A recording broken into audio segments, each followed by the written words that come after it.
আমার ভাইয়েরা দোস্ত আবাব, আশ্চর্য লাগে আমার কাছে।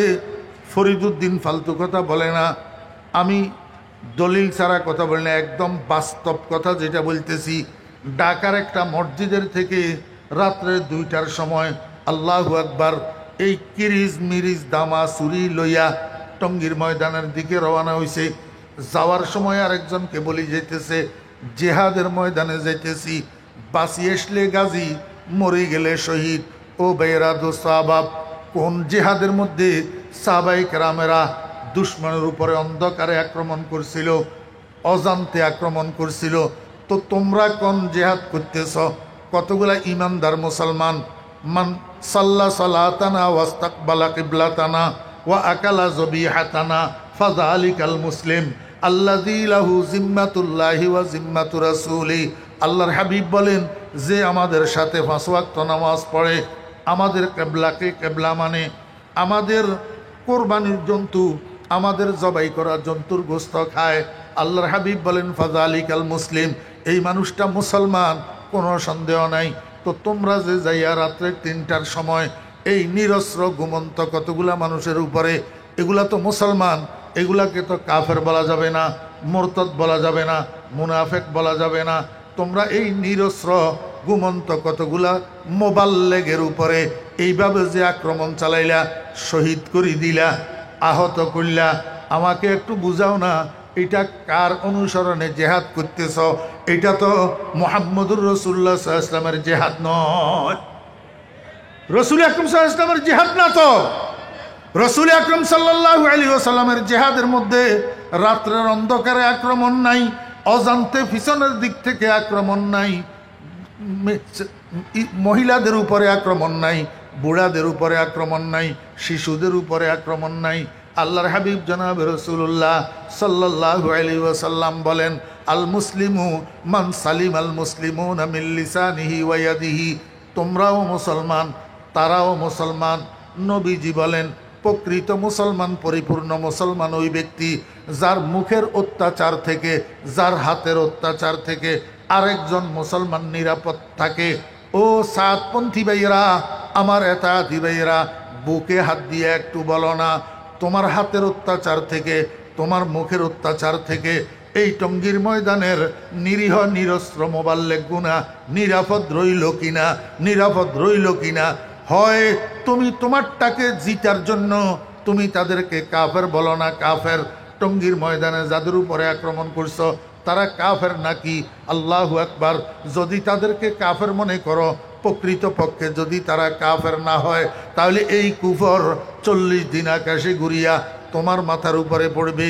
মনে রাখবে, আল্লাহ মাফ করুক, মরণের সময় ঈমান নসিব হইবে না। আল্লাহু আকবার। আমার ভাইরা দোস্ত আহবাব, রাসূল আকরাম সাল্লাল্লাহু আলাইহি ওয়াসাল্লাম, মনোযোগ আসেনি?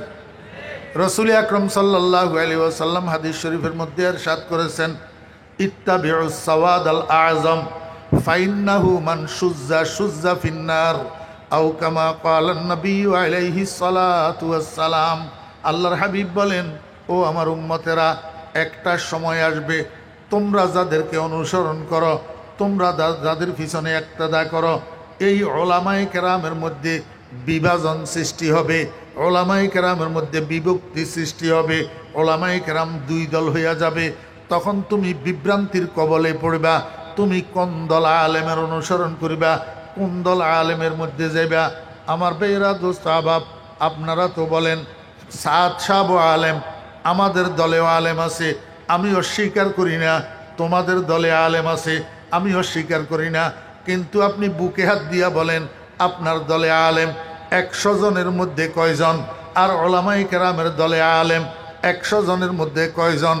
আপনাদের দলে, সাতপন্থীদের দলে 100 জনের মধ্যে 5 জন হয়তো আলেম আছে, 5 জনও নাই। তারপরেও আমি বলবো 100 জনের মধ্যে 5 জন আলেম, বাকি 95 জন আলেম।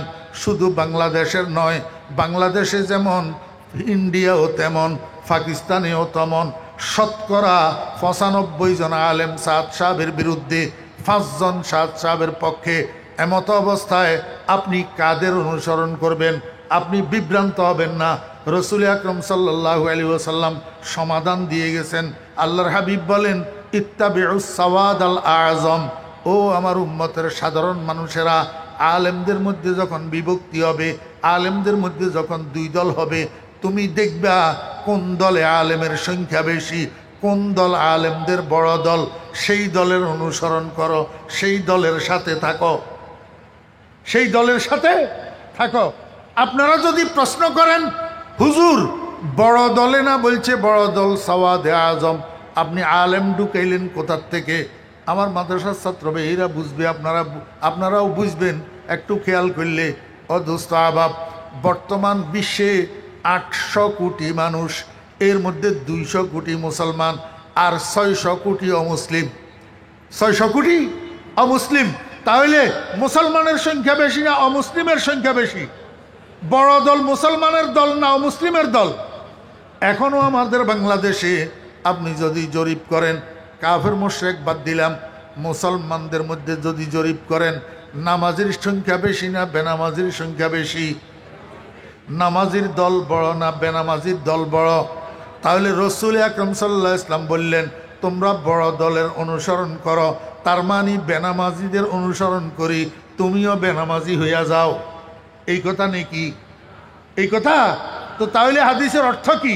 ও ভাইয়েরা, দোস্ত আহবাব, আস-সাওয়াদের উপরে যে আলিফলাম আছে, এই আলিফলাম এওজে মুজাফিলাই, এই আলিফলাম এওজে মুজাফিলাই। আমার ভাইয়েরা, দোস্ত আহবাব, ইত্তাবিউস সাওয়াদ আল আযম, আয়ে ইত্তাবিউ সাওয়াদ আল উলামা ইল আযম, সাওয়াদ আল উলামা ইল আযম। তোমরা যখন দেখবা তোমাদের অনুসরণীয়, অনুকরণীয়, তোমাদের মুক্তাদা, তোমাদের ইমাম, আলেমেরা যখন দুই ভাগ হইয়া গেছে, তখন তুমি আলেমদের বড় দলের সাথে থাকো, বড় দলের থেকে বিচ্ছিন্ন হইও না।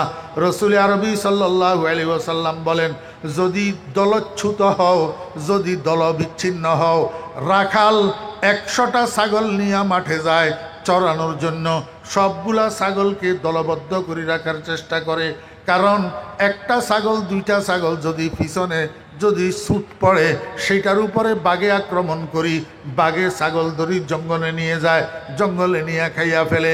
আল্লাহর হাবিব কয়, উম্মত খবরদার, ছোট্ট দলের সাথে যাইয়া দলচ্যুত হইও না, বড় দলের থেকে বিচ্ছিন্ন হইও না। বড় দলের থেকে বিচ্ছিন্ন যদি হও, ডাইনের থেকে বামের থেকে শয়তানে আসি তোমার উপরে আক্রমণ করাবে, তোমাকে দিয়া আবুল তাবুল কাজ করাবে, আবুল তাবুল কথা বলাবে। যেমন আলেম হওয়া সত্ত্বেও মাওলানা সাদ ওলামায়ে কেরামের মতাদর্শের বিরুদ্ধে, আহলুস সুন্নাত ওয়াল জামাতের মতাদর্শের বিরুদ্ধে আবুল তাবুল বয়ান করা শুরু করছে, আবুল তাবুল কথা বলা শুরু করছে। দারুল উলুম দেওবন্দের ওলামায়ে কেরামরা উনারে টোকা দিছে, সতর্ক করছে। নিজামুদ্দিনের বড় বড় মুরব্বী যিনারা ছিলেন, উনারা টোকা দিছে, উনারা সাবধান করছে, ফিরানোর জন্য চেষ্টা করছে। তারপরেও সাপ ফিরে না। নিশ্চয় বোঝা গেছে, ওই যে বাঘে আক্রমণ করছে, দলচ্যুত হওয়ার কারণে শয়তানে আক্রমণ করাইয়া উল্টা পাল্টা কথা বলাইতেছে। আমার ভাইয়েরা, দোস্ত আহবাব, আল্লাহর হাবিব বলেন, এমনভাবে যদি দলচ্যুত হও, তো শয়তানে তোমারে বুলাইয়া জাহান্নামের মধ্যে যাওয়ার জন্য তোমাকে দিয়া কাজ করাবে আর কথা বলাবে। এই জন্য মুসলমান ভাইয়েরা, দোস্ত আহবাবেরা, এখনও যারা বুঝতেছেন না, আমি আপনাদেরকে অনুরোধ করব, ওলামায়ে কেরামের বড় দল, হক্কানি ওলামায়ে কেরামের দল যেটা, সেইটাকে মহব্বত করেন, সেটাকে অনুসরণ করেন, সেটার সাথে থাকেন।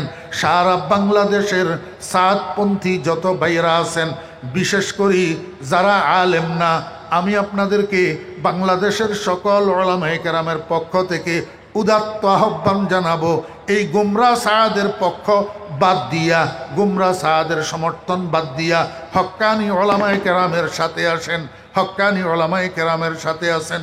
ইনশাআল্লাহুল আজিজ নাজাতের উসিলা হইয়া যাবে।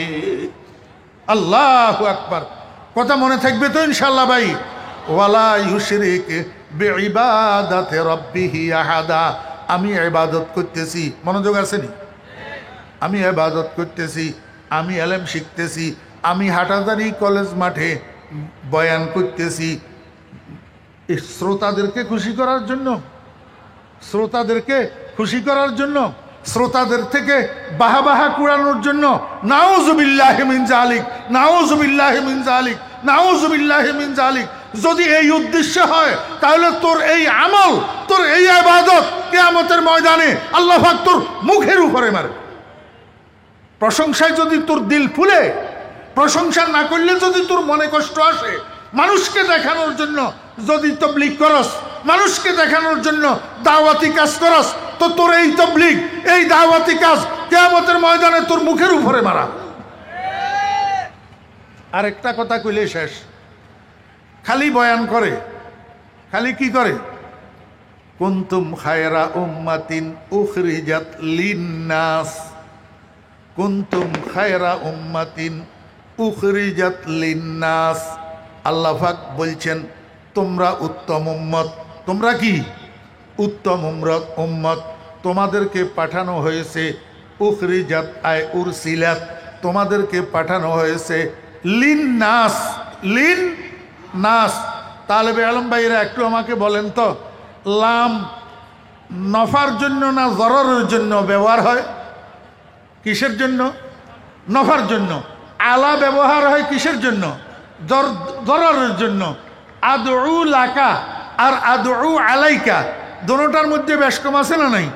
একটা নেক দোয়া আর একটা বদ দোয়া। তো আল্লাহ কয় উখরিজাত লিন্নাস আই লিনাফইন নাস, লিনাফইন নাস। তো আপনারা যে টঙ্গীর ময়দানে রাত্রে 3টার সময় আক্রমণ করি এতগুলা মানুষ শহীদ করে দিলেন, এতগুলা মানুষকে আহত করে হসপিটালে পাঠাইলেন, আপনি কি লিন্নাস আছেন না আলান নাস হয়েছেন? তো তাহলে খায়রে উম্মত নি না শররে উম্মত? কিসের গোড়ার ডিমের ওয়াজ করেন আবার নিজেকে মোবাল্লেগ দাবি করেন? আল্লাহ পাক আমাদেরকে বুঝার এবং আমল করার তৌফিক দান করেন। ওয়া আখিরু দাওয়ানা আনিল হামদুলিল্লাহি রাব্বিল আলামিন ওয়া সাল্লাল্লাহু তাআলা আলা খায়রি খালকিহি মুহাম্মাদিন ওয়া আলিহি ওয়া সাহবিহি আজমাইন।